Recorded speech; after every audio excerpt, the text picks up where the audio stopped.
long time. Volvo to finally build an executive car that isn't just for architects and dentists, something that can actually rival the German mainstream. And I think they've gone and done it. This is the all-new V90. It's built on the same platform as the excellent XC90, and it's designed to offer similar luxury, impressive technology, and groundbreaking safety, and be every bit as good to drive as any Mercedes E-Class, BMW 5 Series, or Audi A6. This new V90 certainly has the necessary X factor to really grab your attention, and I'm loving the lights. The way you've got this T effect in there, that is supposed to resemble Thor's hammer. Also, there's no danger of this car being underwheeled, oh no, because this one's riding on 20s, but you can also get 21-inch rims as an option. And then there's this strong crease running down the side of the car. Now that reminds me of the strong crease on the P1800 ES from the 1970s, but for me the best bit of this car is the back end because, well, it's not only a practical estate, but it's also really good looking. Kind of reminds me of someone else I know. Me, yeah.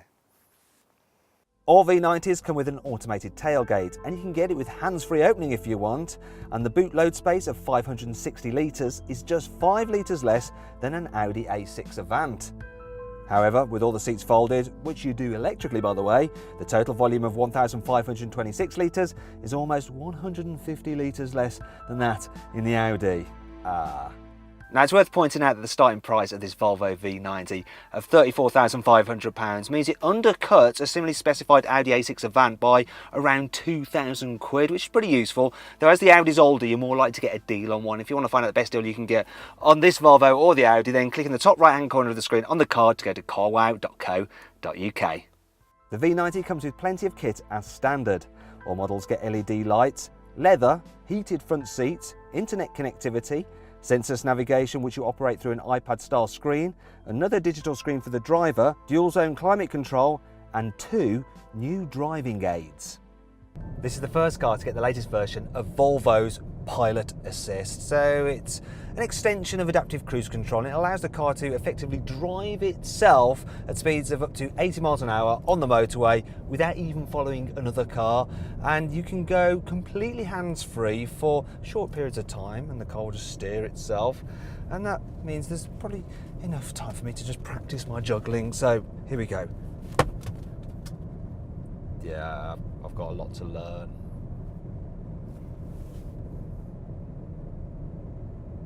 Oh, occasionally you have to put your hand back on the steering wheel, otherwise it complains. The second driver's aid is more useful on country roads. So let's say you're a motoring journalist and you're busy talking to camera, being all over animated, trying to captivate your audience, that you haven't noticed the Tyrannosaurus Rex right in front of you. Well, thankfully, the Volvo V90's City Safe system can now detect large animals too, so it will warn you if it spots one so you can take evasive action. Now, the system's actually designed to spot things like elk and deer, but it looks as though it can also spot dinosaurs. Blooming silly T-Rex standing about in the middle of the road. No wonder they're extinct. The V90 is available with 2 diesel engines, the D4, which is front-wheel drive, and an all-wheel drive D5. There's also some turbo petrols, a T5 and a T6, plus you can get a hybrid T8. And all models come with an 8-speed automatic gearbox. And damn right too, I mean, you shouldn't have to change gears yourself in an executive car. This auto is actually pretty good, it's nice and smooth. It's not the fastest to respond, but it's good enough. And it actually works very well with this new D5 engine. So it's a 2-litre diesel, but it's got this clever thing where it stores compressed air and then it blows it through the turbocharger to spool it up instantly so that you have no turbo lag. So when you put your foot down, once the gearbox figures it out, it does take off. However, while this engine has 235 horsepower and can get from 0 to 62 miles an hour in just 7.2 seconds, for some people, a mere 4 cylinders under the bonnet just won't do. Now, Volvo says that downsizing helps improve your economy, and this particular car I'm driving should be capable of just over 57 miles per gallon. So if I look at the trick computer, it says I'm doing something in litres per 100 kilometre, and yeah, I can't do the maths in my head, so I think we need to go to voiceover. So with some careful driving, I managed 5.9 litres per 100 kilometres, which works out to about 48 miles per gallon. Still, you should be able to get similar economy from the larger V6 diesels you get in the Germans, and those engines are more desirable. Now, part of the reason for this is that six-cylinder diesels are usually quieter and also smoother, and that improves the comfort. And to really assess this car's comfort, for once, I'm going to take a back seat.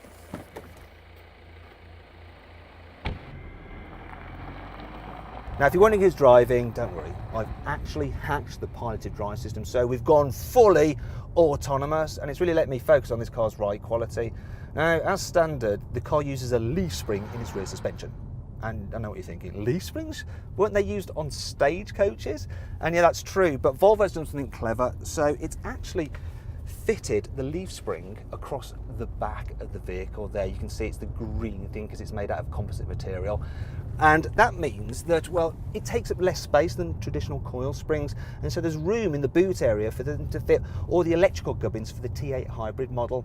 This particular car though, it's actually riding on air suspension. The air suspension is only actually fitted to the rear of the car, but from where I'm sitting, it feels nice and comfy. Probably doesn't glide at the road in the same way that a Mercedes E-Class on air suspension does, but it's still pretty impressive. And so too is the soundproofing. And overall, it's very comfy here in the back. I've got plenty of space, so you know what, I'm just going to sit back, relax, and let the car do its thing and take me to my hotel.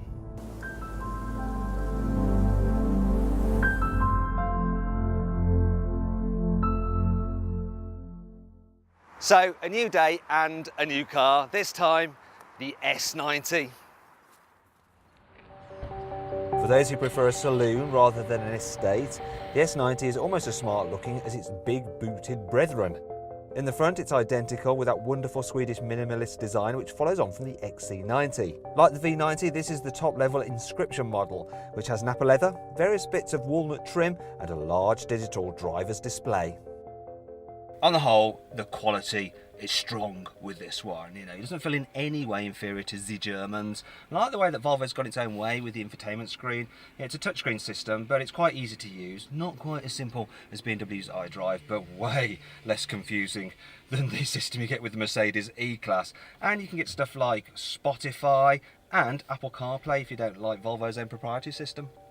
Being a saloon, the S90 is less practical than the V90. First of all, there's the boot, which is just 500 litres, and then there's the rear headroom, which is a little bit tight for this class of car, and nowhere near as roomy as that in the back of a BMW 5 Series. However, with a starting price of £32,555, it is a useful £2,000 less than the estate model. This particular car is the T6 petrol, and we won't actually get it in the UK. We only get the diesels and the hybrid. It's a bit of a shame really, because I quite like this engine. So it's a 2 litre, 4-cylinder. Remember, Volvo doesn't do anything bigger than a 4-cylinder. There's no 6 cylinders. But it's got a supercharger and a turbocharger, and it delivers 235 horsepower, which is good for 0 to 62 miles an hour in just 5.9 seconds. So yeah, it feels pretty quick, and I quite like the noise it makes as well. Now, this engine is mounted to the same all-wheel drive system that I had in the D5, which I was driving yesterday, and it's a Haldex system, and it can send up to 50% of the car's power to the rear wheels if it thinks you need it.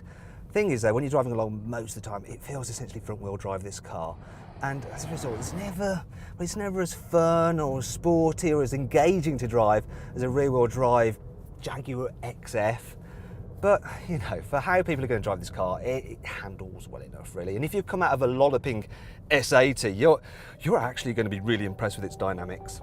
This petrol saloon does feel a bit more nimble than the slightly heavier diesel estate. But even with the car in its dynamic mode, comfort, not sportiness, is the name of the game here.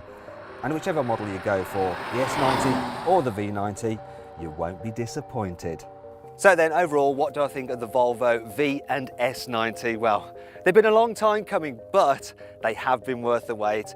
Okay, so there are rivals which are more sporty, and it's a shame you can't get 6-cylinder engines, but these cars, they're stylish both inside and out, and they're very comfortable. Now, if you click in the top right-hand corner of the screen, you can get more information and find out the best deal you can get on a Volvo at carwow.co.uk.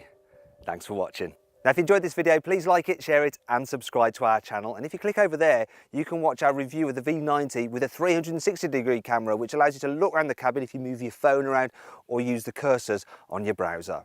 So make sure you do that, otherwise it's all a bit boring.